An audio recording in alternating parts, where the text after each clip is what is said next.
vous ai dit, et je l'ai dit ici, il arrivait un moment où les choses n'étaient plus contrôlées. On n'arrivait plus à contrôler certaines personnes. Certaines personnes faisaient des choses de leur propre volonté et de leur manière de voir les choses. Mais ce n'était pas planifié. Mais ce n'était pas bon.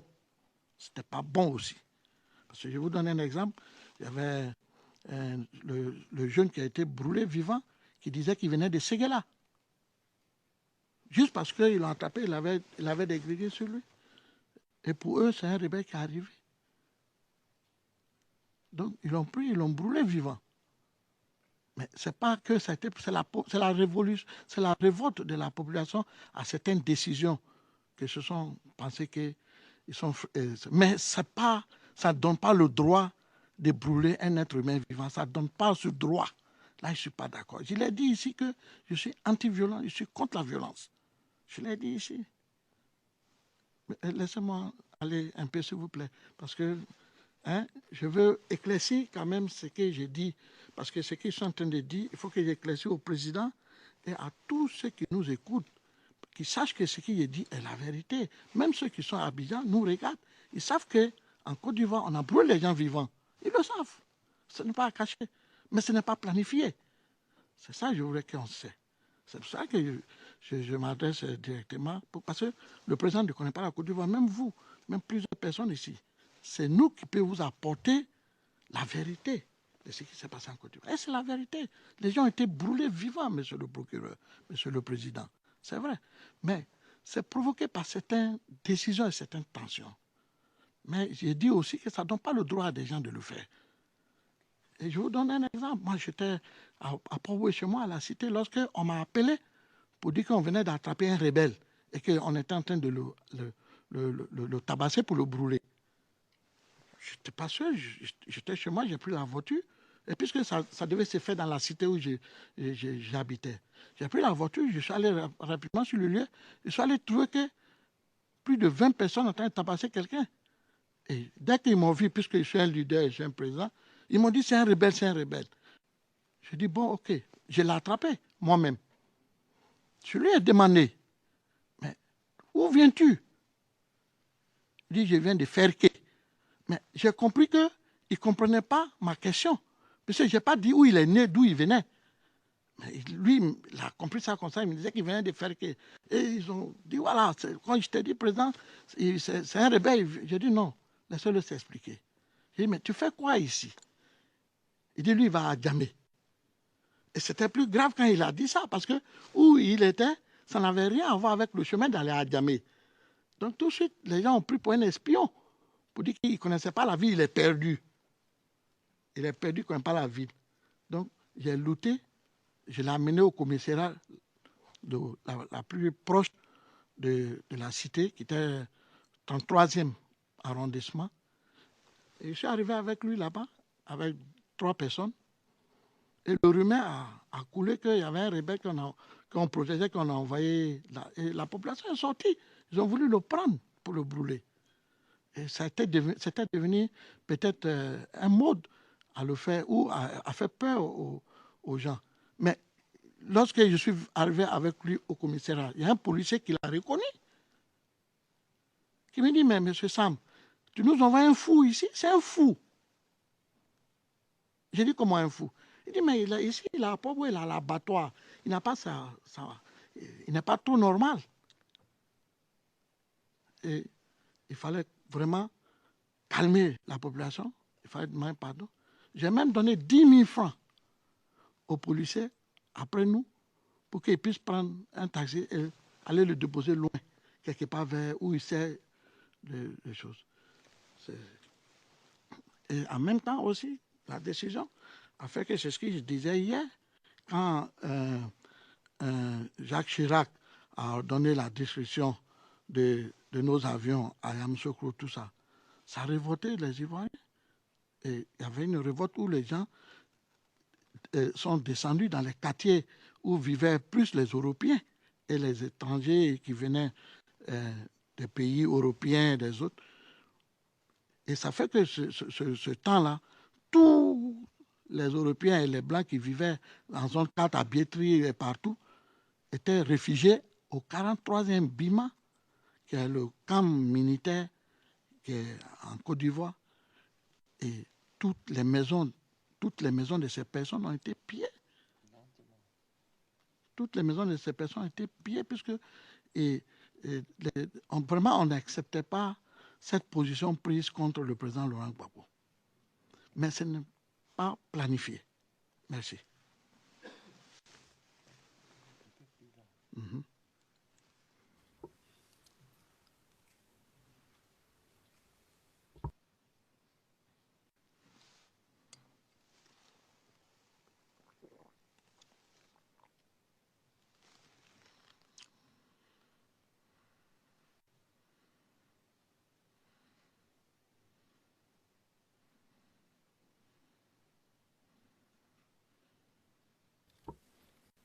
Très bien. Vous avez mentionné beaucoup de choses et je vais prendre cette occasion pour demander des questions de précision.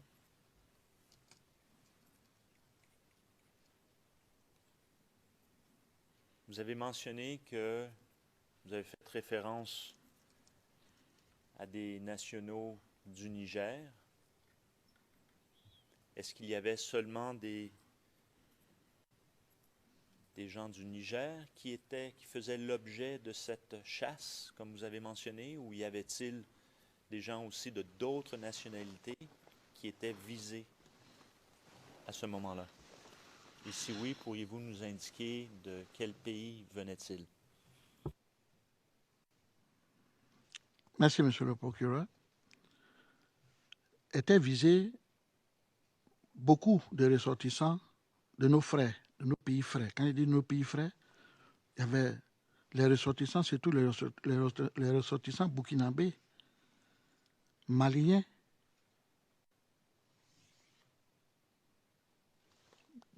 guinéens, si vous voulez. Mais presque tous les ressortissants de la CEDEAO étaient poursuivis.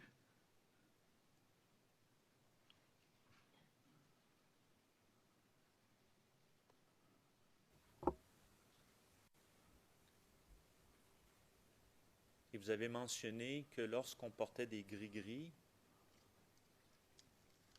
on associait ça aux rebelles. Pourquoi? Oui, on associait ça aux rebelles parce que la plupart des combattants qui sont venus du Nord, c'était des dozos. Et comme tout le monde sait que les dozos, ce sont des chasseurs traditionnels qui utilisent un genre de trucs mystiques, des fétiches, si vous voulez ça, pour que le président... Parce que le fétiche ou bien le gris-gris, vous ne savez pas ce que c'est. Ce sont des choses mystiques. C'est des fétiches africains. Et la plupart de ces dozos, des chasseurs traditionnels, c'est ce qu'ils portaient. Mais moi-même, je porte aussi. Mais peut-être ici, je n'ai pas porté, mais moi-même, je porte parce que je pense que certaines personnes pensent que c'est des choses, c'est les protections, ça les protège, c'est la tradition africaine. Et donc, c'est pour cela que tous ceux qui portaient ça, on les prenait pour des rebelles.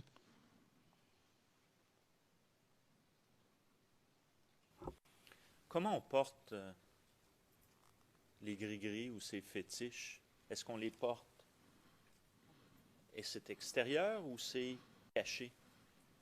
Est-ce qu'on le voit? Parce que vous avez fait référence, vous avez dit moi-même, je porte, et vous avez fait référence à vos bras. J'aimerais savoir, est-ce que c'est extérieur ou c'est caché? Monsieur le procureur, il y a plusieurs façons de porter le fétiche. Ça dépend de quelle sorte de fétiche que tu t'as fait. Il y a d'autres qui le portent ici, il y a d'autres qui portent ici, il y a d'autres qui portent au cou, il y a d'autres qui portent dans les reins, il y a d'autres qui portent sur les habits. Ça dépend du fétiche que tu es parti faire.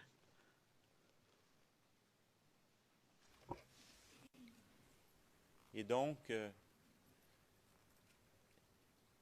soit qu'on le porte à l'extérieur ou qu'on le porte sous le boubou. Oui, monsieur le procureur. Aujourd'hui, ce que vous portez, la façon dont vous êtes habillé, c'est un boubou, c'est ça? Oui, c'est un boubou, un basin. D'accord.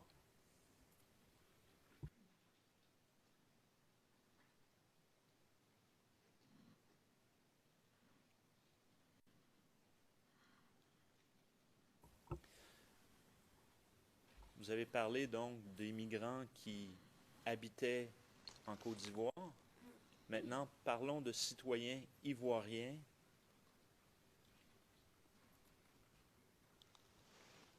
Vous voulez parler des citoyens ivoiriens du Nord? Exactement. Ouais, c'est le procureur précisé. Il n'y a rien à cacher, on va parler. D'accord. Ouais. Je vous explique bien certaines choses. Quand vous voulez faire référence à des citoyens ivoiriens du Nord, quel était l'essor? Mais l'essor, tout le monde savait que les gens du Nord étaient pour Alassane. C'est comme ça qu'on voyait les choses, mais en général, je vous donne un peu l'histoire de la chose. Il n'est pas forcément tous les ressortissants du Nord appartenaient au parti d'Alassane. La Côte d'Ivoire est faite de cette façon. Vous allez trouver des gens du Nord qui appartiennent au parti de Gbagbo. Vous allez trouver des gens de chez Gbagbo qui appartiennent au parti de M. Houphouët-Boigny, le PDCI, le premier président de ce pays. Vous allez trouver ou des Wébé, ou des Yacouba, ou de Guéré, qui viennent de la région, majorité pour Gbagbo, qui appartiennent au RDR, des différentes régions, différents partis de la Côte d'Ivoire. Chacun avait sa position et avait son candidat. Mais dans les circonstances que Alassane était du Nord, il fallait que les gens du Nord soient mal vus à Abidjan, très très mal vus.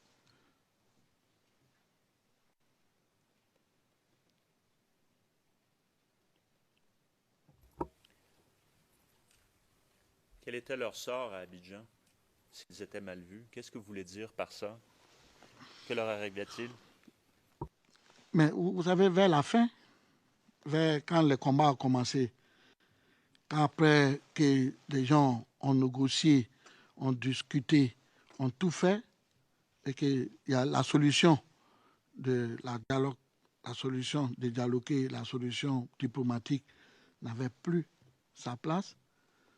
Le gouvernement de M.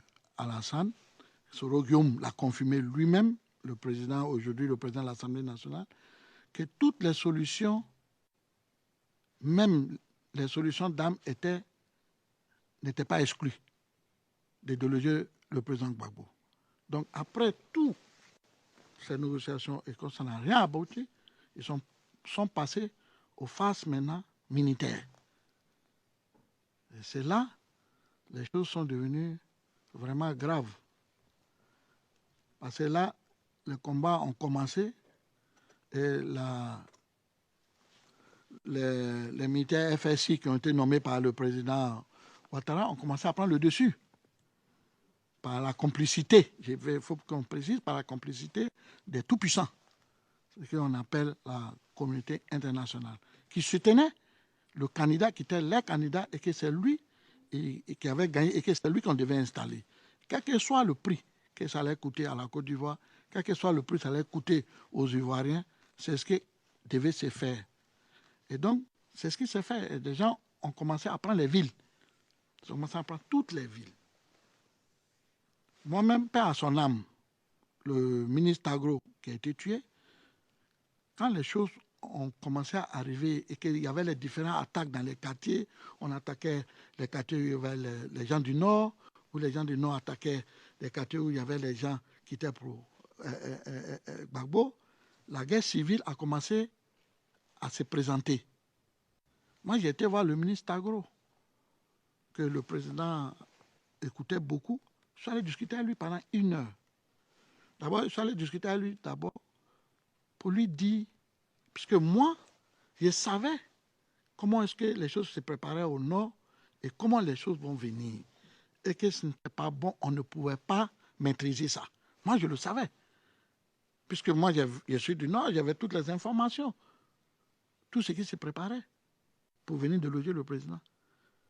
Mais malgré même que les gens ont pris d'Alois, des grandes villes même, ils ont continué à demander au président de se retirer. Parce que l'arrivée des gens sur Abidjan n'était pas bon. Ça allait faire, comme je l'ai dit, je l'ai nommé tsunami. Moi-même, j'ai discuté avec le ministre pour lui dire, il était sage, il était bon qu'on puisse se retirer parce que en face de la France, on n'avait pas les moyens de faire cette guerre. C'est vrai qu'il y avait nos honneurs, il y avait nos dignités, mais il y avait la réalité aussi des faits.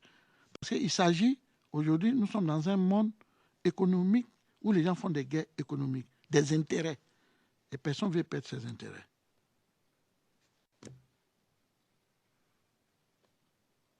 Merci, M. le procureur.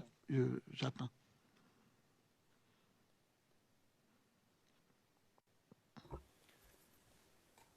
Comme je l'ai dit au tout début, il pourrait arriver des moments où je vais montrer ma main, comme on fait avec d'autres témoins, parce que vous dites beaucoup de choses sur lesquelles on veut se concentrer.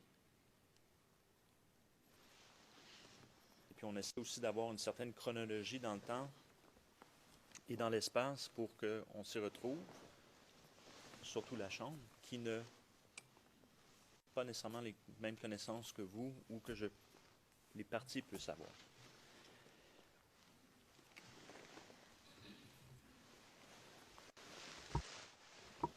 Alors ma question était la suivante, et j'y reviens. Comment étaient perçus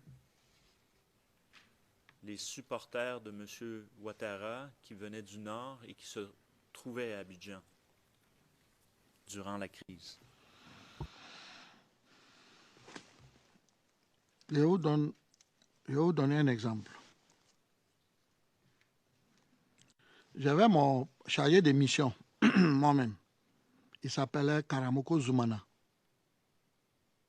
Karamoko Zoumana. Il venait de Mankono. C'est quelqu'un que moi-même j'avais mis à l'école et quand il a fini, je l'ai pris à travailler avec moi. Donc il était devenu mon chargé de mission. Lui, il était à Yopougon. Il était à Sukoji de Yopougon. Lorsque les gens ont commencé à visiter les maisons de tous les gens du Nord, lui, ils sont arrivés chez lui. Ça, je vous le dis. Ils sont arrivés chez lui. Sachant, sa famille venait de partir le matin. Ils avaient quitté la ville d'Abidjan parce que tous les gens du Nord quittaient la ville d'Abidjan à cause des menaces et ce qui devait arriver. Puisque eux-mêmes savaient que l'arrivée même de FSC sur Abidjan, ça n'allait pas être trop bon. Donc, les gens du Nord ont commencé à quitter. Ils avaient l'information que Abidjan devait être attaqué. Et lui, sa chance, mon chargé de mission, il avait porté mon tricot où il y avait ma photo, il y avait mon nom. Lorsque les gens sont arrivés chez lui, ils l'ont trouvé, il avait le tricot. La première personne lui a demandé, mais tu connais ce monsieur? Parce que les gens ont reconnu. Et dans son salon, ils ont vu ma photo chez lui. Il a dit, oui, c'est mon patron, je suis son chargé de mission. Tu as eu la chance. Mais sors d'ici et pas d'ici. Pas d'ici. Sinon, après nous, s'il y a un autre groupe qui vient, ils vont t'assassiner. Il est parti et ils ont vidé toute sa maison. Et c'est comme ça que ça s'est passé. C'est un exemple que je t'ai donné et que tu peux prendre ça sur 1000 exemples.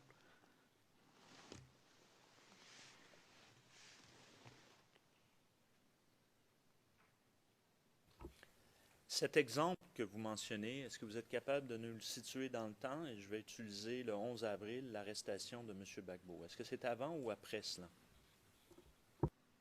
Non, c'était juste après ça. C'était une semaine. À ce moment-là, comme je vous ai dit, il n'y avait plus rien qui était contrôlé. Les gens étaient déjà au bord d'Abidjan. Donc c'était dans cette période. On était déjà en guerre, monsieur le procureur.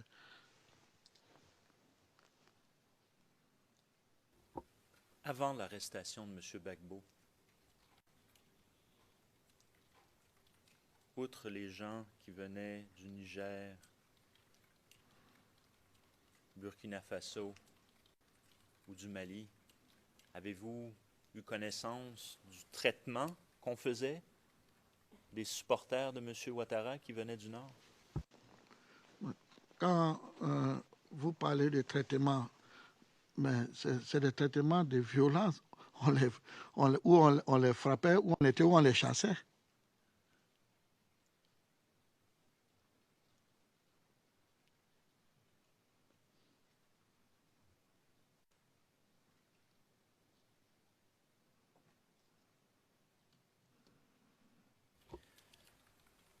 Vous avez fait référence à un incident à Port-Bouët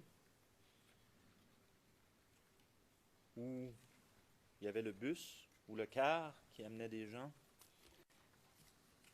Vous êtes intervenu, puis également aussi cette personne qui semblait avoir des problèmes psychologiques. Vous êtes intervenu. Et vous avez fait référence aux personnes, aux assaillants. Vous avez dit les jeunes. Qu'est-ce que vous voulez dire par cela, les jeunes? C'était qui? Mais les jeunes du quartier, les jeunes les Ivoiriens qui vivaient là, c'est de ces jeunes que j'étais. Vous voulez que j'utilise le mot les jeunes patriotes, parce que peut-être à ce temps, tous les jeunes étaient devenus patriotes. Donc si ça, c'est le mot que vous voulez que j'utilise, je peux vous dire oui, des jeunes patriotes, parce que tout le monde, on était tous des patriotes. Donc, si ce mot-là, c'est bien pour que ça vous plaît ou que je vous le dise, je peux vous dire. Puis c'est toutes les jeunes, tout le monde était devenu patriote pour défendre les patries.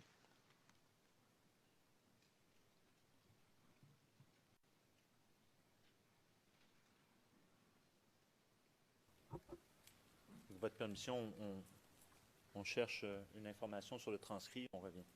Une petite 15 secondes.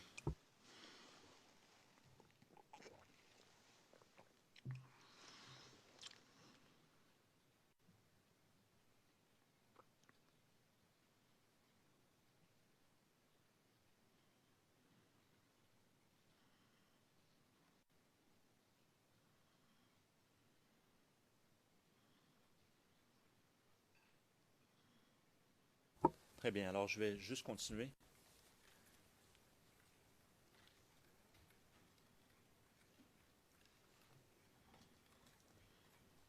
Je veux revenir au 16 décembre. Je veux revenir sur la marche sur la RTI. Vous avez mentionné hier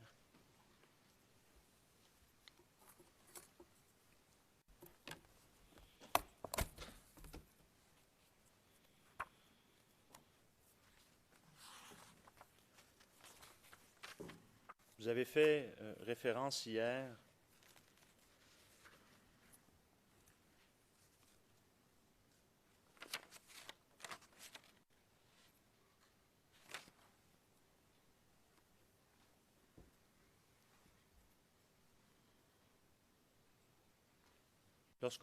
plus spécifiquement lorsqu'on parlait des Nations Unies, et je cite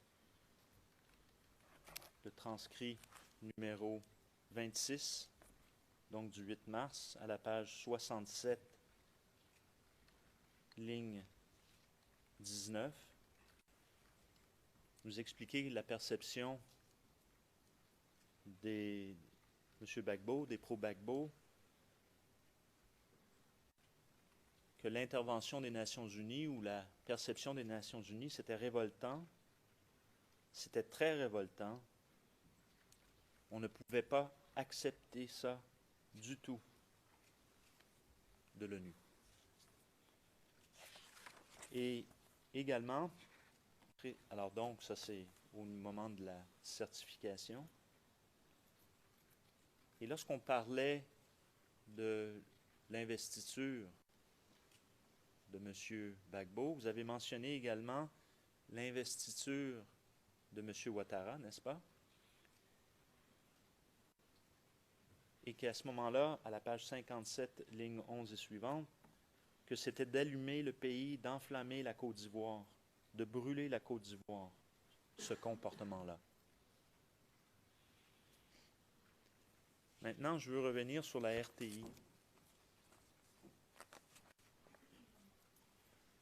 Quelle est la perception à ce moment-là du camp Gbagbo, des pro-Gbagbo, de vous-même, ceux qui soutiennent M. Gbagbo, lorsque M. Soro annonce qu'il va y avoir une marche sur la RTI?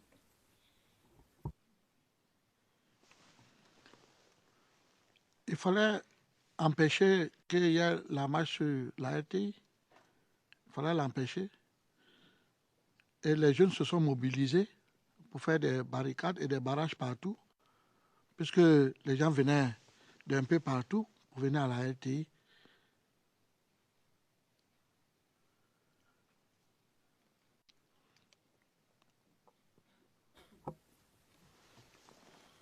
Quand vous dites les jeunes, vous faites référence à quels jeunes? Si je dois m'exprimer de cette façon, je peux dire les patriotes.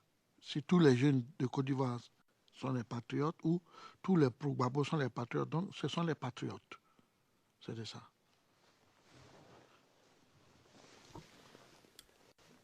Comment faisait-il cela? Des barrages. Mais ils barraient les rues en plusieurs positions. Par exemple, s'il bat là-bas, à 10 mètres, il bat ici. À 20 mètres, il bat là, avec des tables ou des cailloux ou des pinets. Il barrait pour ne plus qu'il y ait la circulation et que la marche n'ait pas pu avoir lieu pour arriver à la RTI.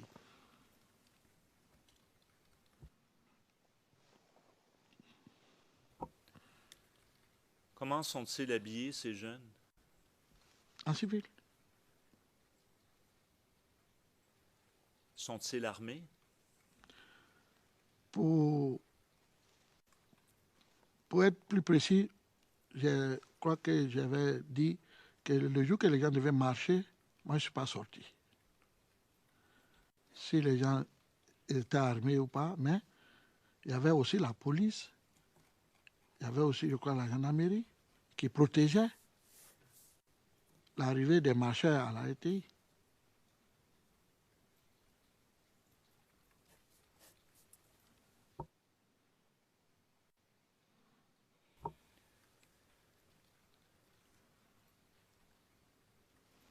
Donc, il y avait des barrages qui étaient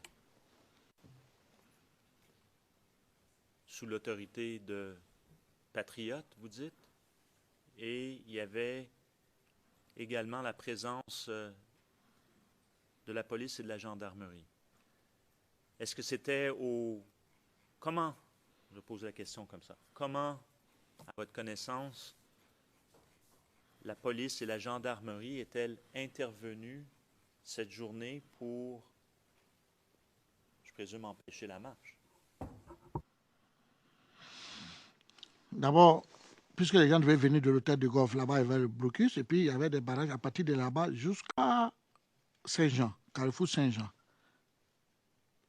Et de l'autre côté, et pas derrière, puisque l'autorité, le FDS devait protéger la RTI, donc ils avaient encerclé la RTI, je crois, de 30 à 40 mètres autour de la RTI. C'était leur position.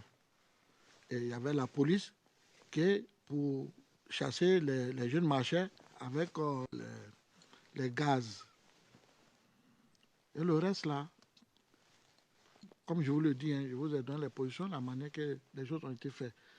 Mais ce qui s'est passé, moi, je n'étais pas là.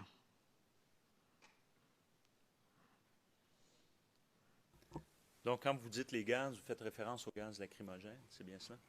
Oui, monsieur le procureur.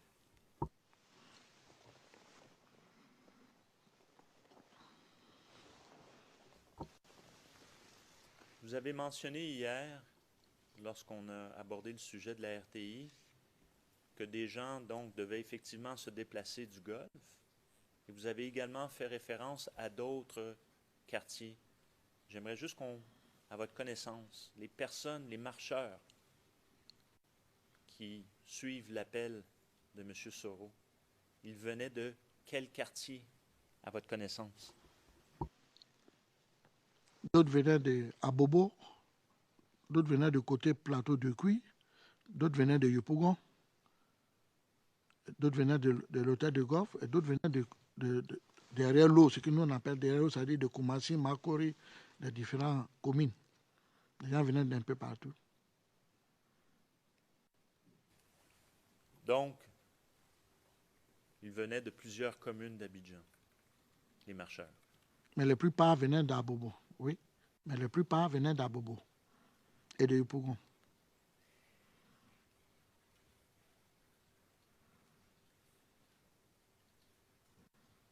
J'aimerais comprendre maintenant la question des barrages des jeunes et les positions des FDS.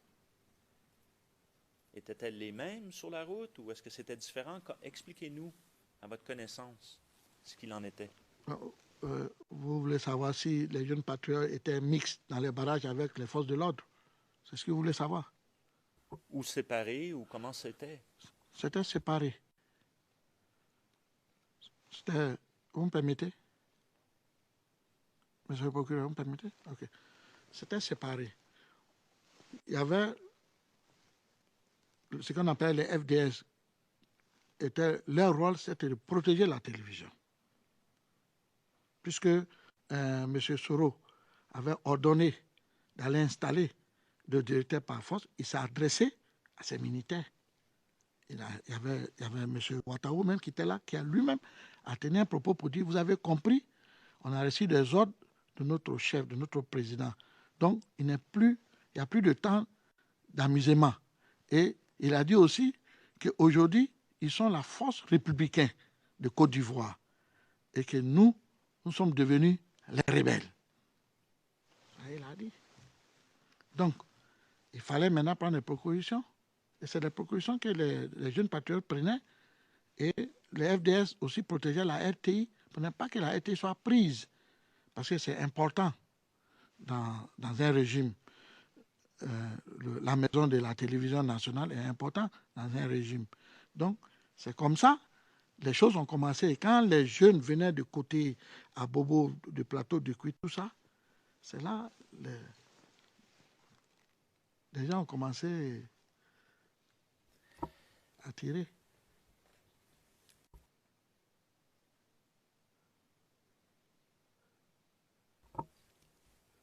Je vais essayer de bien comprendre encore une fois les barrages. Qui était devant pour protéger la RTI? La première position pour protéger la RTI, c'était le FDS. Et après le FDS, il a commencé à avoir plusieurs barrages civils pour empêcher les manifestants de pro-Alassane d'arriver. Donc, il fallait d'abord atteindre les barrages civils avant de venir au sein de la RTI, où il y avait les FDS.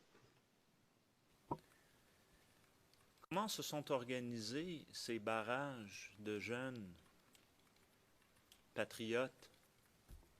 Comment est-ce que, à votre connaissance, comment ça s'est organisé au juste? Vous savez qu'on était arrivé à un stade, on n'avait plus besoin de lancer des mots d'ordre. On n'avait plus besoin de lancer des mots d'ordre. Chacun avait un rôle à jouer et chacun savait ce qu'il devait jouer. Il devait protéger son pays, il devait protéger le régime qui était là. Donc, on n'avait plus besoin de lancer des mots d'ordre ou des choses. Si les gens savaient, les patriotes étaient déjà prêts tout le temps. Ils sont toujours prêts pour défendre leur patrie. Donc, si les gens savaient qu'aujourd'hui, M. Ouattara, le président M. Ouattara a lancé un mot d'ordre pour demander à ses supporters de descendre dans la rue, tout de suite, les jeunes patriotes sont déjà organisés sans que même on lance un mot d'ordre. Ils connaissent ce qu'ils devaient faire. C'est de protéger. Si on savait que les gens devaient marcher pour venir prendre la télévision nationale du pays, il fallait la protéger. Ils savaient comment il faut la protéger, monsieur le procureur.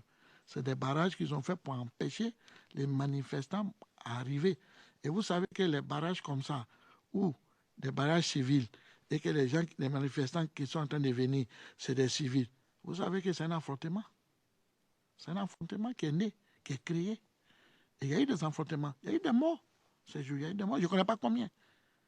Et je ne sais pas qui a tiré, mais il y a eu des morts. Et je crois que vous avez les rapports ou vous avez les preuves. Je vous ai dit ici, je ne suis pas venu pour cacher quelque chose. Il y a eu des morts. Mais qui a tiré ou qui est mort, je ne sais pas. Mais il y a eu des morts. Il y a eu des morts parmi les manifestants.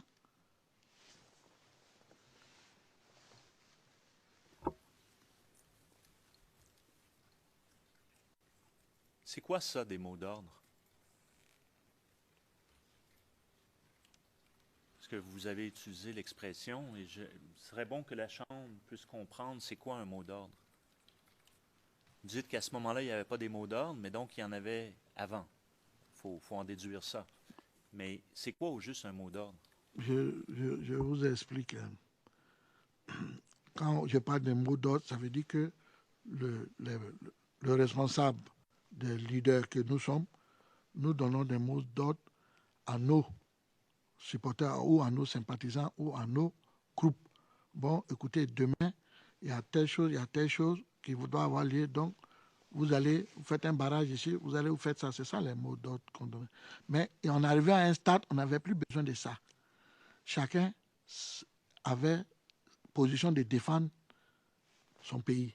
Donc, on n'avait plus besoin de dire à chacun, va faire ça. Tout le monde savait quelles sont la façon où il faut procéder pour défendre ou pour empêcher les gens de venir par la télévision.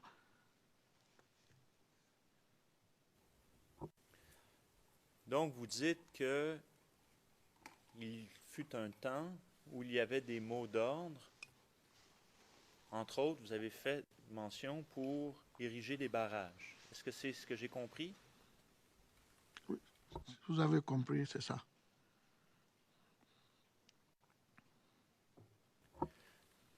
Décrivez-nous comment ça se faisait, ça, ces mots d'ordre pour ériger des barrages. Donnez-nous un exemple. Moi, je vous donne un exemple. On apprend que l'armée française veut prendre l'aéroport.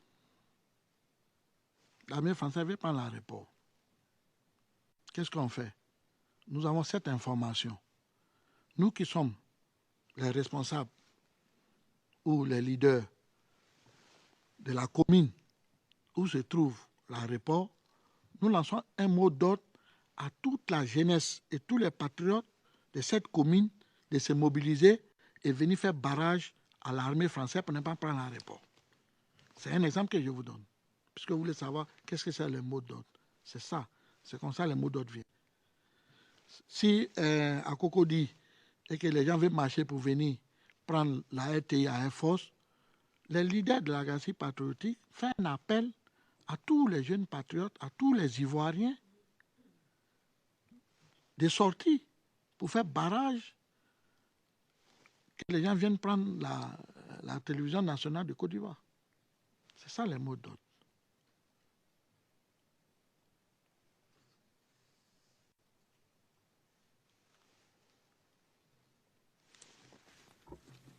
Ça marche. Je reviens à ce que j'ai dit précédemment.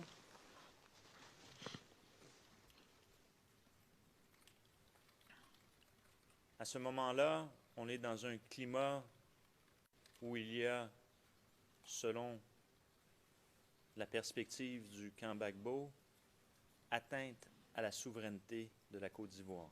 Vous avez parlé de ça hier. Même défendre la République.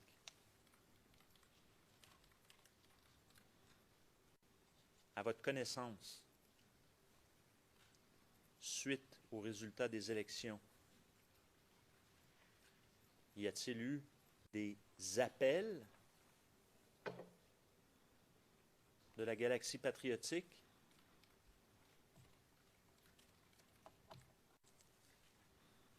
pour des actions? Bon. Je ne sais pas trop où vous voulez en venir ou quels sont les appels de la galaxie patriotique. La galaxie patriotique a toujours eu des positions fermes et a toujours lancé d'appels à les jeunes patriotes de rester mobilisés pour défendre la souveraineté de la Côte d'Ivoire, de défendre l'indépendance de notre pays. C'est ça les appels. On leur demande de se mobiliser, de défendre. C'est comme ça s'est passé.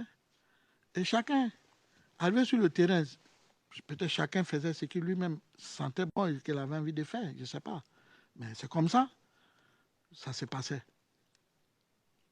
On lançait toujours des appels à la mobilisation contre les envahisseurs.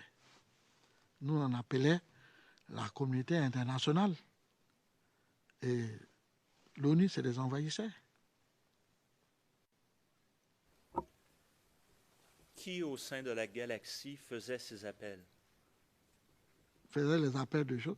Mais les responsables de la galaxie patriotique, vous voulez faire, Blé pouvait faire les appels pour demander la mobilisation de toutes les jeunes patriotes, et chacun de nous lançait des appels à leurs saints, à leurs militants, à leurs supporters, dans les communes, dans les différents quartiers, que le président Blé a lancé un appel de mobilisation. Et les gens se mettent à se mobiliser. Quand vous dites Blé, vous dites M. Blé Goudé, oui. C'est de lui il s'agit.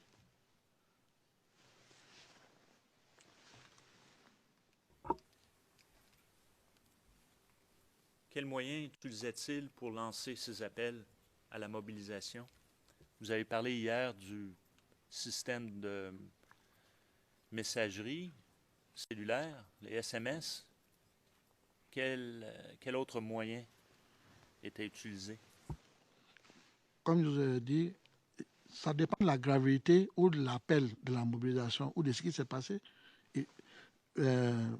Blé Goudé utilisait la communication, c'est-à-dire la RTI nationale, les messages et les radios pour mobiliser et faire appel à les Ivoiriens de se mobiliser pour défendre la souveraineté de la Côte d'Ivoire.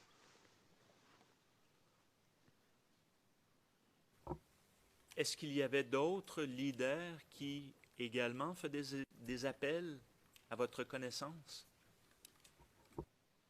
Oui, il y avait d'autres leaders qui faisaient des appels, qui passaient à la télé, qui faisaient des appels selon des groupes.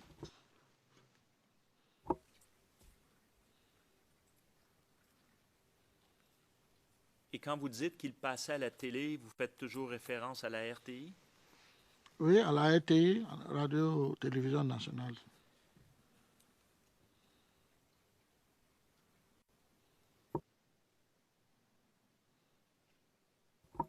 Je pense qu'il y a certainement une chose que la Chambre aimerait comprendre. Comment était-ce possible pour les leaders de la jeunesse patriotique de pouvoir passer à la RTI?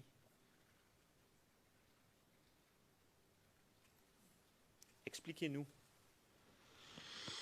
Mais la RTI, c'est la télévision nationale de la Côte d'Ivoire. Et si un leader de la galaxie patriotique a un message où il y a un problème et qu'on doit lancer les messages, mais ils vont à la RTI. Le directeur de la RTI leur permet de passer des informations. C'est comme ça que ça s'est passé. Et est-ce que si on est un représentant de M. Ouattara, est-ce qu'on peut juste aller à la RTI et passer un message aussi? Est-ce que c'est possible? Non, ce n'est pas possible. Et puis ça dépend. On était déjà en guerre. Hein. Dans cette période-là, tu vas venir passer quel message? Ce n'est pas possible. Pourquoi ce n'est pas possible de passer un message de mobilisation? C'est la télé nationale. Elle appartient à tous. Merci, monsieur le procureur, de l'avoir dit. Mais je vais vous dire une chose. Aujourd'hui, la Côte d'Ivoire est gérée par M. Alassane Ouattara. Moi, en plusieurs reprises, aujourd'hui, je vous parle, j'ai invité la télévision à venir assister à des conférences de presse et à des meetings. Ils sont arrivés, ils ont filmé, mais ça n'a jamais passé. Pourquoi? Donc, c'est pour te dire, je ne sais pas. Pourquoi ils ne m'ont jamais passé? Je comprends ce que vous dites, mais pourriez-vous l'exprimer en mots pour que la Chambre puisse comprendre à ce moment-là, lorsqu'on est au mois de décembre, janvier, février, mars, avril, pourquoi est-ce qu'un représentant du clan Ouattara ne peut pas passer à la RTI? Oui, j'explique. Il ne pourrait pas passer à la RTI parce que Et il était du clan d'Alassane et qu'il n'avait rien à venir dire là, à la RTI. Il ne pouvait pas passer. Non, il n'avait pas accès à la RTI. Et c'est pourquoi que, plus tard, ils ont trouvé une autre solution pour créer eux-mêmes leur télévision et bombarder la RT nationale pour que la RT nationale n'ait plus rien aux Ivoiriens de supprimer carrément. Et ils ont eu maintenant eux-mêmes les RTI, ils ont commencé à publier tout ce qu'eux-mêmes pouvaient publier.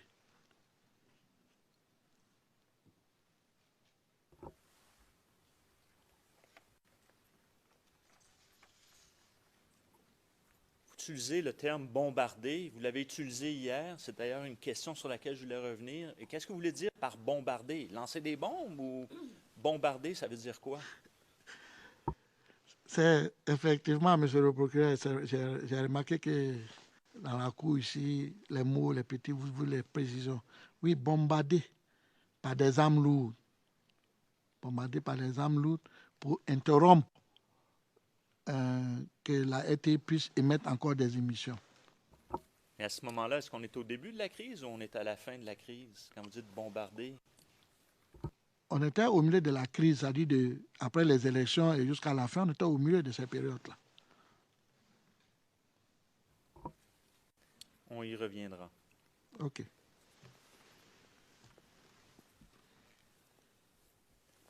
À votre connaissance, est-ce qu'il y a eu des appels qui ont été faits sur la RTI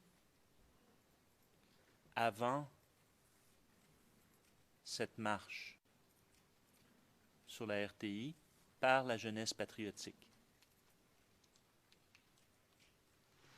À la RTI, avant la marche, pour annoncer que les gens devaient marcher et qu'on devait être mobilisés. Si j'ai un bon mémoire, je pense oui. Est-ce que vous vous rappelez qui, effectivement, a lancé un appel? Je sais qu'il y a eu des appels, mais sincèrement, je ne me rappelle pas de la personne. Il y a des documents, mais je ne me rappelle pas. Sinon, je sais très bien qu'il y a eu des appels, je crois bien.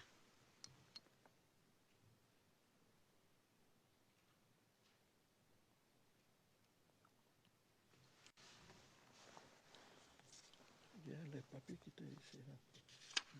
Les feuilles qui étaient ici. C'est ça.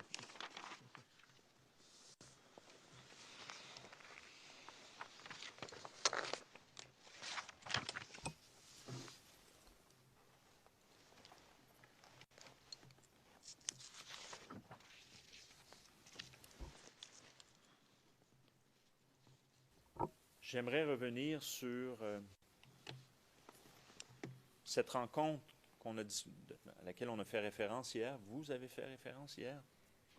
La rencontre à l'hôtel de ville, à Cocody, avant la marche. Vous avez dit que c'est une rencontre des leaders. Vous avez dit que vous ne saviez pas combien de temps avant. Vous rappelez-vous qui était présent à cette rencontre? Parmi les leaders de la galaxie, dont on sait qu'il y a beaucoup d'organisations. Hein? N'est-ce pas? Déclaration antérieure, vous avez déjà dit plus de 300. Donc, je veux savoir, il y avait combien de leaders environ et qui étaient-ils les principaux? D'accord. Il y avait le président Blé, il y avait Navigué, il y avait Mia Augustin, du secrétaire général de FESI, et puis il y avait les différentes personnes. Il y avait Youssouf Fofana, il y avait Zéguin Touré, il y avait moi-même.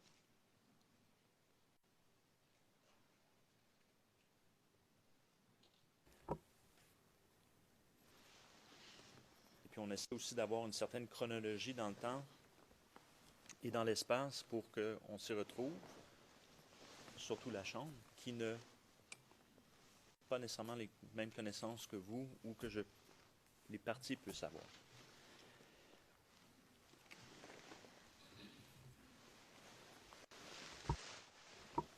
Alors, ma question était la suivante, et j'y reviens. Comment étaient perçus les supporters de M. Ouattara qui venaient du Nord et qui se trouvaient à Abidjan durant la crise? Je vais vous donner un exemple. J'avais mon chargé de mission, moi-même. Il s'appelait Karamoko Zoumana. Karamoko Zoumana. Il venait de Mankono. C'est quelqu'un que moi-même j'avais mis à l'école et quand il a fini, je l'ai pris à travailler avec moi. Donc il était devenu mon chargé de mission. Lui, il était à Yopougon. Il était à Sikoji de Yopougon. Lorsque les gens ont commencé à visiter les maisons de tous les gens du Nord, lui, ils sont arrivés chez lui. Ça, je vous le dis. Ils sont arrivés chez lui. Sachant, sa famille venait de partir le matin. Ils avaient quitté la ville d'Abidjan parce que tous les gens du Nord quittaient la ville d'Abidjan à cause des menaces et ce qui devait arriver. Puisque eux-mêmes savaient que l'arrivée même de FSC sur Abidjan, ça n'allait pas être trop bon. Donc, des gens du Nord ont commencé à quitter. Ils avaient l'information que Abidjan devait être attaqué. Et lui, sa chance, mon chargé de mission, il avait porté mon tricot où il y avait ma photo, il y avait mon nom. Lorsque les gens sont arrivés chez lui, ils l'ont trouvé, il avait le tricot. La première personne lui a demandé, mais tu connais ce monsieur? Parce que les gens ont reconnu. Et dans son salon, ils ont vu ma photo chez lui. Il a dit, oui, c'est mon patron, je suis son chargé de mission. Tu as eu la chance. Mais sors d'ici et pas d'ici. Pas d'ici. Sinon, après nous, s'il y a un autre groupe qui vient, ils vont t'assassiner. Il est parti et ils ont vidé toute sa maison. Et c'est comme ça que ça s'est passé. C'est un exemple que je t'ai donné et que tu peux prendre ça sur 1000 exemples.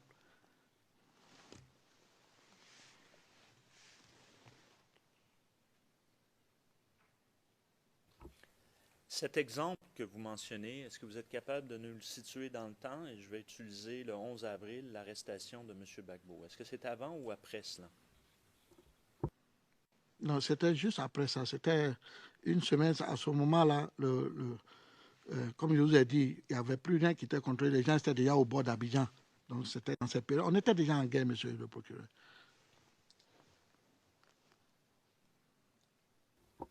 Avant l'arrestation de M. Gbagbo, outre les gens qui venaient du Niger, Burkina Faso ou du Mali, avez-vous eu connaissance du traitement qu'on faisait des supporters de M. Ouattara qui venaient du Nord?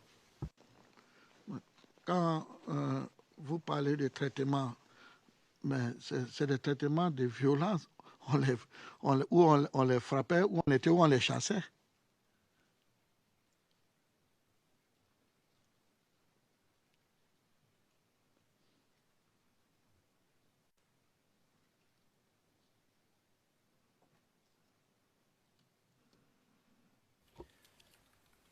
Vous avez fait référence à un incident à Port-Bouët où il y avait le bus ou le car qui amenait des gens. Vous êtes intervenu, puis également aussi cette personne qui semblait avoir des problèmes psychologiques. Vous êtes intervenu et vous avez fait référence aux personnes, aux assaillants. Vous avez dit les jeunes. Qu'est-ce que vous voulez dire par cela, les jeunes? C'était qui? Mais les jeunes du quartier, les Ivoiriens qui vivaient là, c'est de ces jeunes que j'étais. Vous voulez que j'utilise le mot les jeunes patriotes, parce que peut-être à ce temps, tous les jeunes étaient devenus patriotes. Donc si ça, c'est le mot que vous voulez que j'utilise, je peux vous dire oui, des jeunes patriotes, parce que tout le monde, on était tous des patriotes. Donc, si c'est ce mot-là, c'est bien pour que ça vous plaît ou que je vous le dise, je peux vous dire. Puisque toutes les jeunes, tout le monde était devenu patriote pour défendre les patries.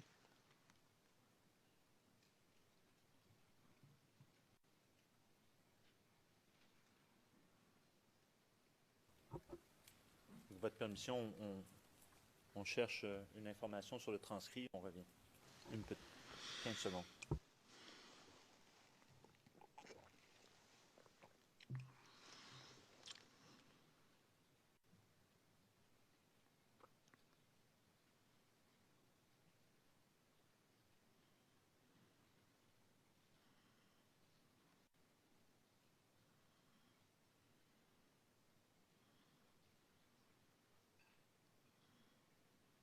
Très bien, alors je vais juste continuer.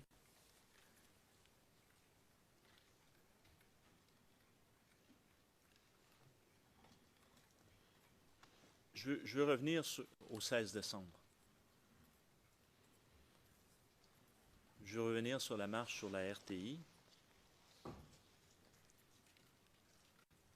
Vous avez mentionné hier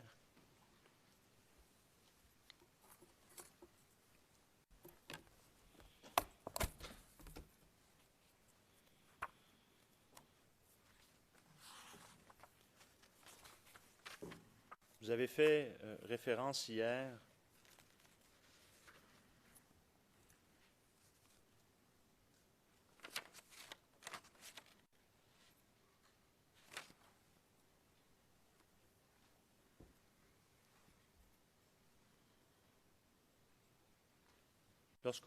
plus spécifiquement lorsqu'on parlait des Nations Unies, et je cite le transcrit numéro 26, donc du 8 mars, à la page 67, ligne 19, vous expliquez la perception des M. Gbagbo, des pro-Gbagbo, que l'intervention des Nations Unies ou la perception des Nations Unies, c'était révoltant, c'était très révoltant. On ne pouvait pas accepter ça du tout de l'ONU. Et également, alors donc, ça... Je vous ai dit, et je l'ai dit ici, il arrivait un moment où les choses n'étaient plus contrôlées. On n'arrivait plus à contrôler certaines personnes. Certaines personnes faisaient des choses de leur propre volonté et de leur manière de voir les choses. Mais ce n'était pas planifié. Mais ce n'était pas bon. Ce n'était pas bon aussi. Parce que je vous donne un exemple. Il y avait le jeune qui a été brûlé vivant qui disait qu'il venait de Séguéla. Juste parce qu'ils l'ont attrapé, il avait des grégués sur lui. Et pour eux, c'est un rebelle qui est arrivé. Donc, ils l'ont pris, ils l'ont brûlé vivant. Mais c'est pas que c'est la révolution, c'est la révolte de la population à certaines décisions que se sont pensées qu'ils sont. Mais c'est pas, ça ne donne pas le droit de brûler un être humain vivant. Ça ne donne pas ce droit. Là, je ne suis pas d'accord. Je l'ai dit ici que je suis anti-violent, je suis contre la violence. Je l'ai dit ici. Laissez-moi aller un peu, s'il vous plaît, parce que je veux éclaircir quand même ce que j'ai dit, parce que ce qu'ils sont en train de dire, il faut que j'éclaircisse au président et à tous ceux qui nous écoutent, qui sachent que ce qu'il dit est la vérité. Même ceux qui sont à Abidjan nous regardent. Ils savent qu'en Côte d'Ivoire, on a brûlé les gens vivants. Ils le savent. Ce n'est pas à cacher. Mais ce n'est pas planifié. C'est ça que je voulais qu'on sait. C'est pour ça que je m'adresse directement, parce que le président ne connaît pas la Côte d'Ivoire, même vous, même plusieurs personnes ici. C'est nous qui pouvons vous apporter la vérité de ce qui s'est passé en Côte d'Ivoire. Et c'est la vérité. Les gens ont été brûlés vivants, monsieur le procureur, monsieur le président. C'est vrai. Mais c'est provoqué par certaines décisions et certaines tensions. Mais j'ai dit aussi que ça ne donne pas le droit à des gens de le faire. Et je vous donne un exemple. Moi, j'étais à Port-Boué chez moi, à la cité, lorsqu'on m'a appelé pour dire qu'on venait d'attraper un rebelle et qu'on était en train de le tabasser pour le brûler. Je n'étais pas seul, j'étais chez moi, j'ai pris la voiture. Et puisque ça devait se faire dans la cité où j'habitais, j'ai pris la voiture, je suis allé rapidement sur le lieu, je suis allé trouver que plus de 20 personnes en train de tabasser quelqu'un. Et dès qu'ils m'ont vu, puisque je suis un leader, je suis un président, ils m'ont dit c'est un rebelle, c'est un rebelle. Je dis bon, ok, je l'ai attrapé moi-même. Je lui ai demandé, mais où viens-tu? Il dit je viens de Ferké. Mais j'ai compris qu'il ne comprenait pas ma question. Parce que je n'ai pas dit où il est né, d'où il venait. Mais lui, il a compris ça comme ça. Il me disait qu'il venait de faire que. Et ils ont dit voilà, quand je t'ai dit président, c'est un rebelle. J'ai dit non, laissez-le s'expliquer. J'ai dit mais tu fais quoi ici? Il dit lui, il va à Djamé. Et c'était plus grave quand il a dit ça, parce que où il était, ça n'avait rien à voir avec le chemin d'aller à Djamé. Donc tout de suite, les gens ont pris pour un espion, pour dire qu'il ne connaissait pas la ville, il est perdu. Il est perdu, il ne connaît pas la ville. Donc j'ai looté, je l'ai amené au commissariat la plus proche de la cité, qui était 33e arrondissement. Et je suis arrivé avec lui là-bas, avec 3 personnes. Et le rumeur a coulé qu'il y avait un rebelle qu'on protégeait, qu'on a envoyé là. Et la population est sortie. Ils ont voulu le prendre pour le brûler. Et c'était devenu peut-être un mode à le faire ou à faire peur aux gens. Mais lorsque je suis arrivé avec lui au commissariat, il y a un policier qui l'a reconnu, qui me dit, mais monsieur Sam, tu nous envoies un fou ici? C'est un fou. J'ai dit, comment un fou? Il dit, mais ici, il a l'abattoir. Il n'a pas il n'est pas tout normal. Et il fallait vraiment calmer la population. Il fallait demander pardon. J'ai même donné 10 000 francs aux policiers, après nous, pour qu'ils puissent prendre un taxi et aller le déposer loin, quelque part vers où il sait les choses. Et en même temps aussi, la décision a fait que c'est ce que je disais hier, quand Jacques Chirac a donné la destruction de nos avions à Yamoussoukro, tout ça, ça a révolté les Ivoiriens. Et il y avait une révolte où les gens sont descendus dans les quartiers où vivaient plus les Européens et les étrangers qui venaient des pays européens, des autres. Et ça fait que ce temps-là, tous les Européens et les Blancs qui vivaient en zone 4 à Biétry et partout étaient réfugiés au 43e Bima, qui est le camp militaire qui est en Côte d'Ivoire. Et toutes les maisons de ces personnes ont été pillées. Toutes les maisons de ces personnes ont été pillées puisque vraiment on n'acceptait pas cette position prise contre le président Laurent Gbagbo. Mais ce n'est pas planifié. Merci. Mm-hmm.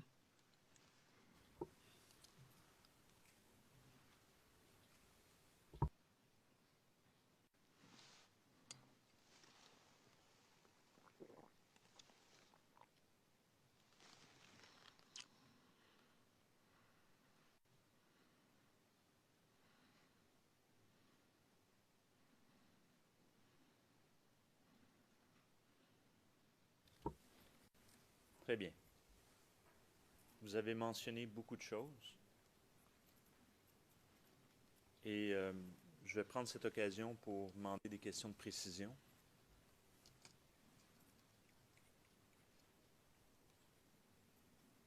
Vous avez mentionné que vous avez fait référence à des nationaux du Niger. Est-ce qu'il y avait seulement des gens du Niger qui faisaient l'objet de cette chasse, comme vous avez mentionné, ou y avait-il des gens aussi de d'autres nationalités qui étaient visés à ce moment-là? Et si oui, pourriez-vous nous indiquer de quel pays venaient-ils? Merci, monsieur le procureur. Étaient visés beaucoup de ressortissants de nos frères, de nos pays frères. Quand je dis nos pays frères, il y avait les ressortissants, surtout les ressortissants burkinabés, maliens,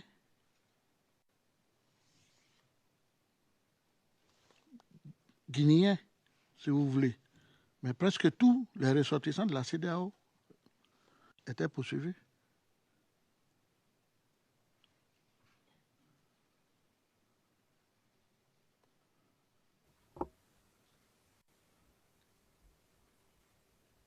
Et vous avez mentionné que lorsqu'on portait des gris-gris, on associait ça aux rebelles. Pourquoi? Oui, on associait ça aux rebelles parce que la plupart des combattants qui sont venus du Nord, c'était des Dozos. Et comme tout le monde sait que les Dozos, ce sont des chasseurs traditionnels qui utilisent un genre de trucs mystiques, des fétiches. Les choses ont commencé. Et quand les jeunes venaient de côté à Bobo, du plateau de Cuit, tout ça, c'est là les gens ont commencé à tirer.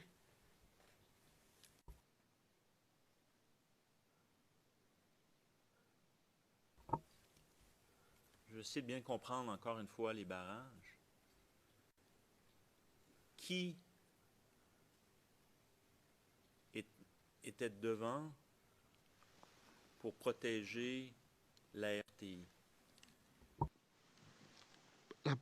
La première position pour protéger la RTI, c'était le FDS.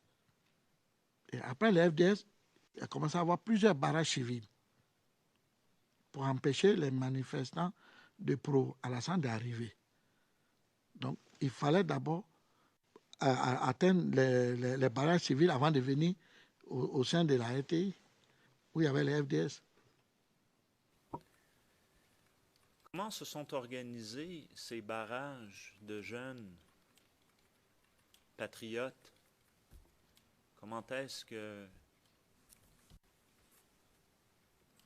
à votre connaissance, comment ça s'est organisé au juste? Vous savez qu'on était arrivé à un stade, on n'avait plus besoin de lancer des mots d'ordre. On n'avait plus besoin de lancer des mots d'ordre. Chacun avait un rôle à jouer et chacun savait ce qu'il devait jouer. Il devait protéger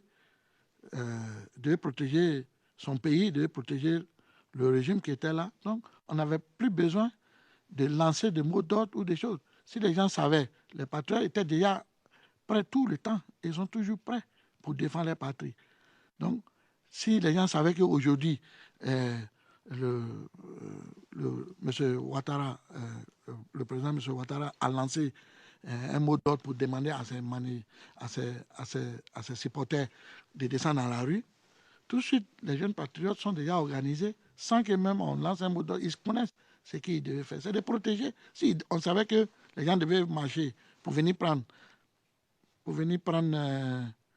la télévision nationale du pays, il fallait la protéger. Ils savaient comment il faut la protéger, monsieur le procureur.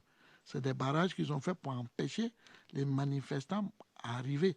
Et vous savez que les barrages comme ça, ou des barrages civils, et que les manifestants qui sont en train de venir, c'est des civils, vous savez que c'est un affrontement. C'est un affrontement qui est né, qui est créé. Et il y a eu des affrontements, il y a eu des morts. Il y a eu des morts, je ne connais pas combien. Et je ne sais pas qui a tiré, mais il y a eu des morts. Et je crois que vous avez les rapports ou bien les preuves. Je vous ai dit ici, je ne suis pas venu pour cacher quelque chose. Il y a eu des morts. Mais qui a tiré ou qui est mort, je ne sais pas. Mais il y a eu des morts. Il y a eu des morts parmi les manifestants.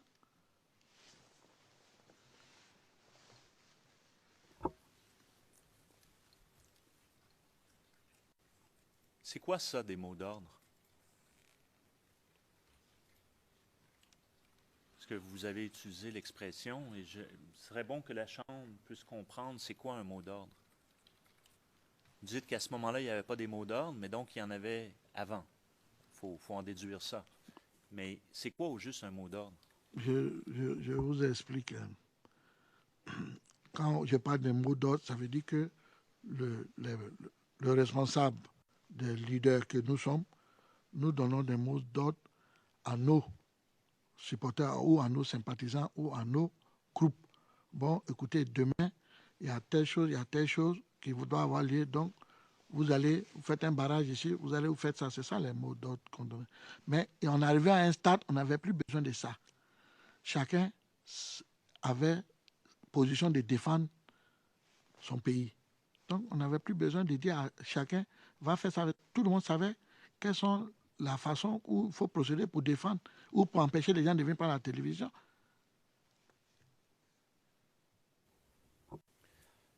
Donc, vous dites que il fut un temps où il y avait des mots d'ordre entre autres, vous avez fait mention pour ériger des barrages. Est-ce que c'est ce que j'ai compris? Oui, vous avez compris, c'est ça.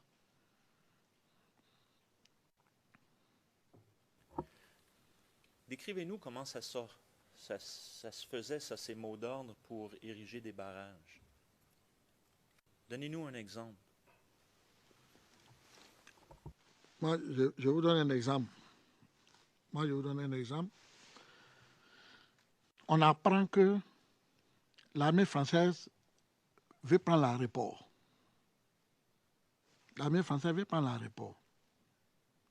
Qu'est-ce qu'on fait? Nous avons cette information.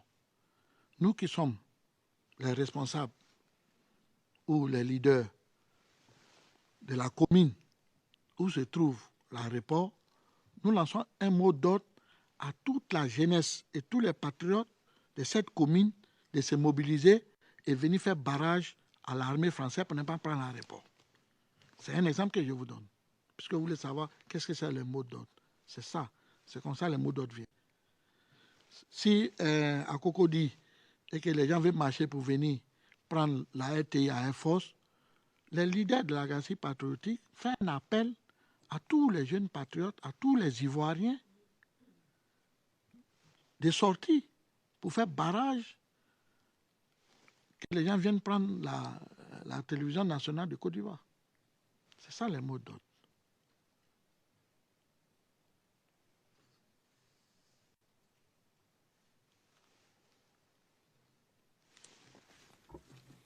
Ça marche. Je reviens à ce que j'ai dit précédemment.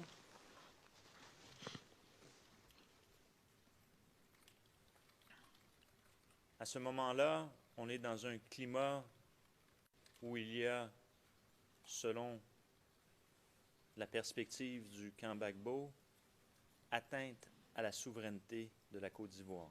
Vous avez parlé de ça hier. Même défendre la République.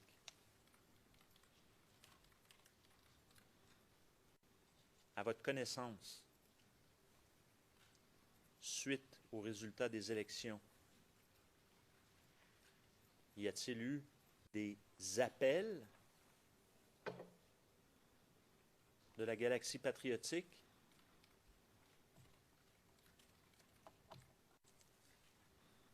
pour des actions? Bon. Je ne sais pas trop où vous voulez en venir ou quels sont les appels de la Galaxie patriotique. La Galaxie patriotique a toujours eu des positions fermes et a toujours lancé d'appels à les jeunes patriotes de rester mobilisés pour défendre la souveraineté de la Côte d'Ivoire, de défendre l'indépendance de notre pays. C'est ça, les appels. On leur demande, si vous voulez ça, pour que le président, parce que le fétiche ou bien le gris-gris, vous ne savez pas ce que c'est, ce sont des choses mystiques, c'est des fétiches africains.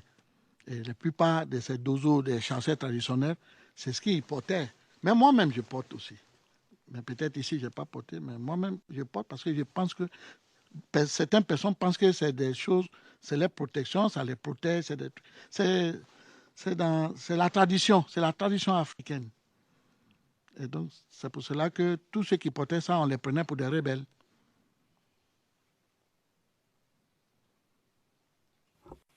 Comment on porte les gris-gris ou ces fétiches? Est-ce qu'on les porte et c'est extérieur ou c'est caché? Est-ce qu'on le voit? Parce que vous avez fait référence, vous avez dit moi-même, je porte, et vous avez fait référence à vos bras. J'aimerais savoir, est-ce que c'est extérieur ou c'est caché? Monsieur le procureur, il y a plusieurs façons de porter le fétiche. Ça dépend de quelles sortes de fétiches que tu t'as fait. Il y a d'autres qui le portent ici, il y a d'autres qui portent ici, il y a d'autres qui portent au cou, il y a d'autres qui portent dans les reins, il y a d'autres qui portent sur les habits. Ça dépend du fétiche que tu es parti faire.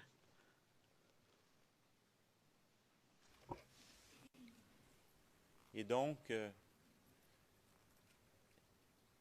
soit qu'on le porte à l'extérieur ou qu'on le porte sous le boubou. Oui, monsieur le procureur. Aujourd'hui, ce que vous portez, la façon dont vous êtes habillé, c'est un boubou, c'est ça? Oui, c'est un boubou, un basin. D'accord.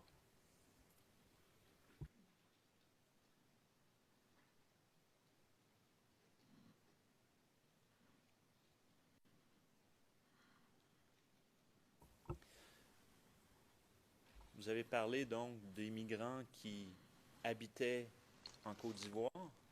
Maintenant, parlons de citoyens ivoiriens.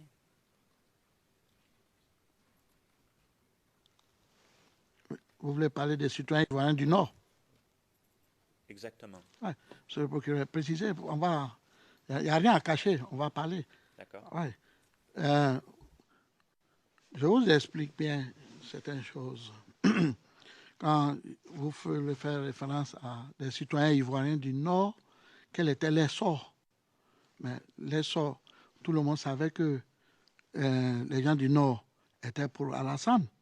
C'est comme ça on voyait les choses, mais en général, je vous donne un peu l'histoire de la chose.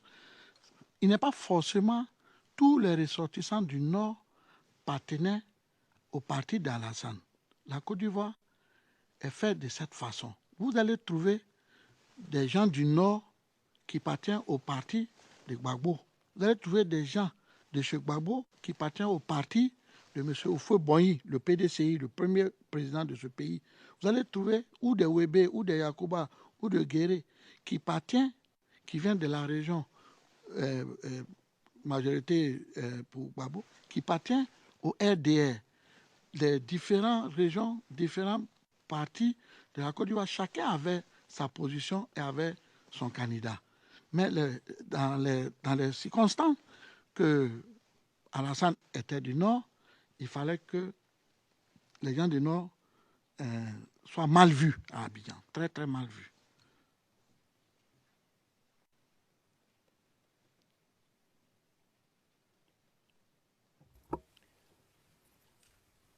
Quel était leur sort à Abidjan s'ils étaient mal vus? Qu'est-ce que vous voulez dire par ça? Que leur arrivait-il?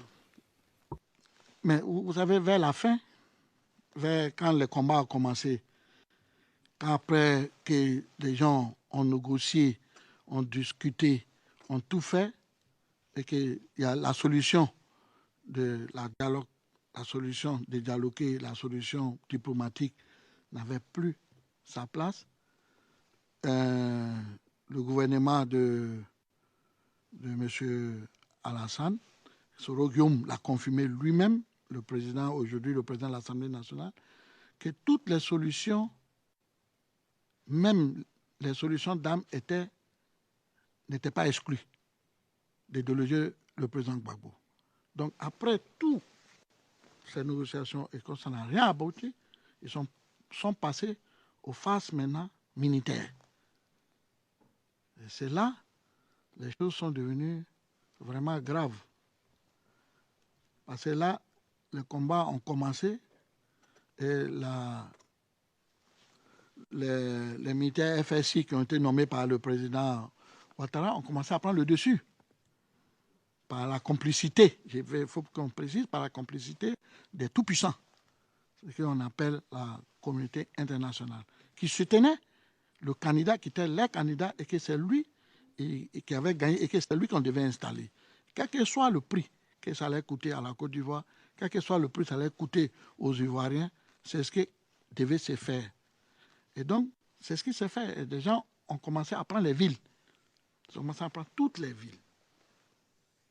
Moi-même, paix à son âme, le ministre Agro qui a été tué, quand les choses ont commencé à arriver et qu'il y avait les différentes attaques dans les quartiers, on attaquait les quartiers où il y avait les gens du Nord, où les gens du Nord attaquaient les quartiers où il y avait les gens qui étaient pour Gbagbo, la guerre civile a commencé à se présenter.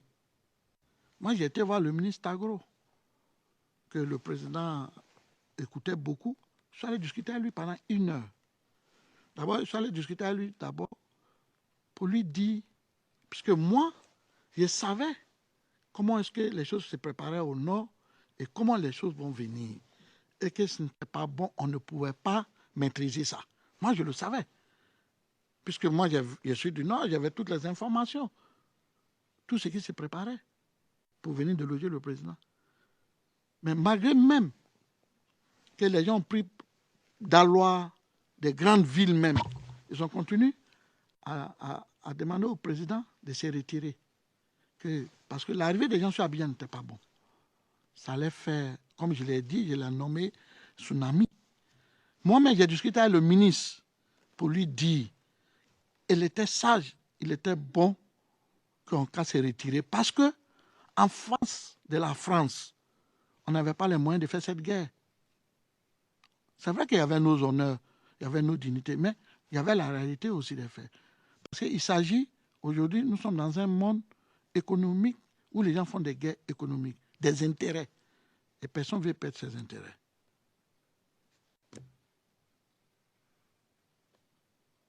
Merci, M. le procureur.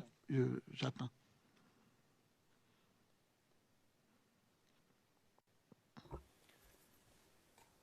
Comme je l'ai dit au tout début, il pourrait arriver des moments où je vais montrer ma main, comme on fait avec d'autres témoins. Parce que vous dites beaucoup de choses sur lesquelles on veut se concentrer. C'est au moment de la certification. Et lorsqu'on parlait de l'investiture de M. Gbagbo, vous avez mentionné également l'investiture de M. Ouattara, n'est-ce pas? Et qu'à ce moment-là, à la page 57, ligne 11 et suivante, que c'était d'allumer le pays, d'enflammer la Côte d'Ivoire, de brûler la Côte d'Ivoire, ce comportement-là. Maintenant, je veux revenir sur la RTI.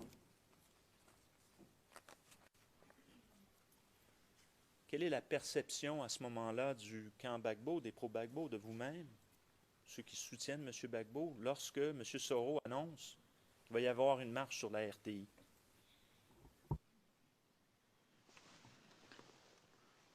Il fallait empêcher qu'il y ait la marche sur la RTI. Il fallait l'empêcher. Et les jeunes se sont mobilisés pour faire des barricades et des barrages partout, puisque les gens venaient d'un peu partout pour venir à la RTI.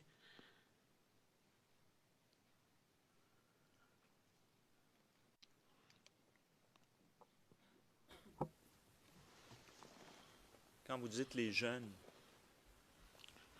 faites référence à quels jeunes?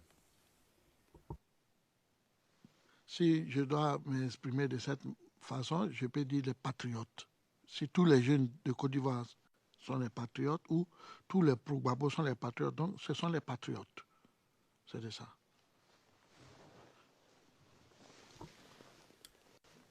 Comment faisait-il cela? Des barrages? Mais ils barraient les rues en plusieurs positions. Par exemple, s'il bat là-bas, à 10 mètres, il bat ici. À 20 mètres, il bat là, avec des tables ou des cailloux ou des pinets. Il barrait pour ne plus qu'il y ait la circulation et que la marche n'ait pas pu avoir lieu pour arriver à la RTI.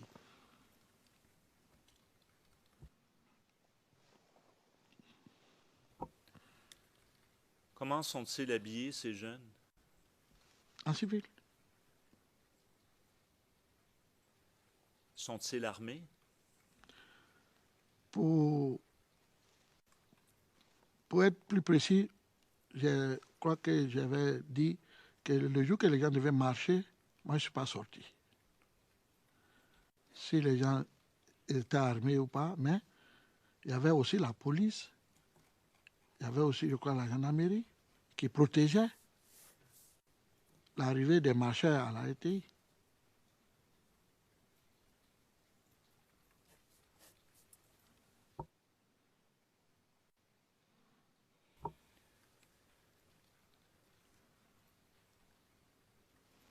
Donc, il y avait des barrages qui étaient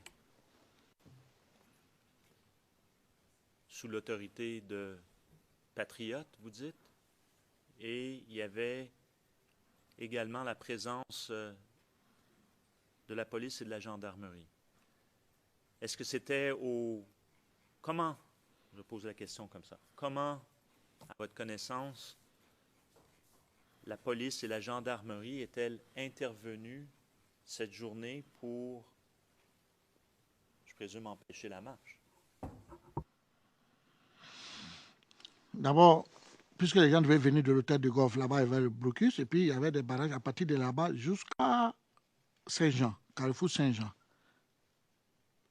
Et de l'autre côté, et pas derrière, puisque l'autorité, le FDS devait protéger la RTI, donc ils avaient encerclé la RTI, je crois, de 30 à 40 mètres autour de la RTI. C'était leur position. Et il y avait la police qui, pour chasser les jeunes marchés avec les gaz. Et le reste là, comme je vous le dis, je vous ai donné les positions, la manière que les choses ont été faites. Mais ce qui s'est passé, moi, je n'étais pas là.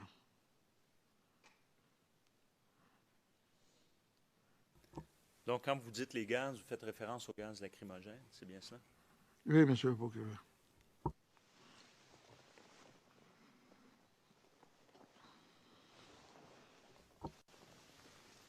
Vous avez mentionné hier, lorsqu'on a abordé le sujet de la RTI, que des gens donc devaient effectivement se déplacer du Golfe.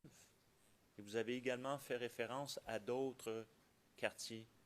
J'aimerais juste qu'on, à votre connaissance, les personnes, les marcheurs qui suivent l'appel de M. Soro, ils venaient de quel quartier, à votre connaissance? D'autres venaient de Abobo, d'autres venaient du côté plateau de Cuy, d'autres venaient de Yopougon, d'autres venaient de l'hôtel de golf, et d'autres venaient de derrière l'eau, ce que nous on appelle derrière l'eau, c'est-à-dire de Koumassi, Makori, des différentes communes. Les gens venaient d'un peu partout.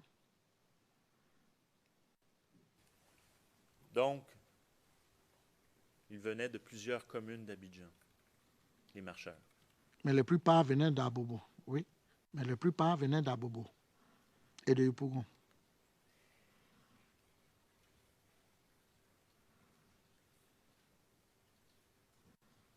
J'aimerais comprendre maintenant la question des barrages des jeunes et les positions des FDS. Étaient-elles les mêmes sur la route ou est-ce que c'était différent? Expliquez-nous, à votre connaissance, ce qu'il en était. Vous voulez savoir si les jeunes patriotes étaient mixtes dans les barrages avec les forces de l'ordre? C'est ce que vous voulez savoir? Ou séparés, ou comment c'était? C'était séparé. Vous me permettez? Monsieur le procureur, vous me permettez? Ok. C'était séparé. Il y avait ce qu'on appelle les FDS. Leur rôle, c'était de protéger la télévision. Puisque M. Soro avait ordonné d'aller installer le directeur par force, il s'est adressé à ses militaires. Il y avait M. Ouattara même qui était là, qui a lui-même tenu un propos pour dire, vous avez compris, on a reçu des ordres de notre chef, de notre président. Donc, il n'y a plus de temps d'amusement. Et il a dit aussi qu'aujourd'hui, ils sont la force républicaine de Côte d'Ivoire et que nous sommes devenus les rebelles. Ça, il a dit. Donc, il fallait maintenant prendre des précautions. Et c'est des précautions que les jeunes patriotes prenaient. Et les FDS aussi protégeaient la RTI pour ne pas que la RTI soit prise. Parce que c'est important dans un régime. La maison de la télévision nationale est importante dans un régime. Donc, c'est comme ça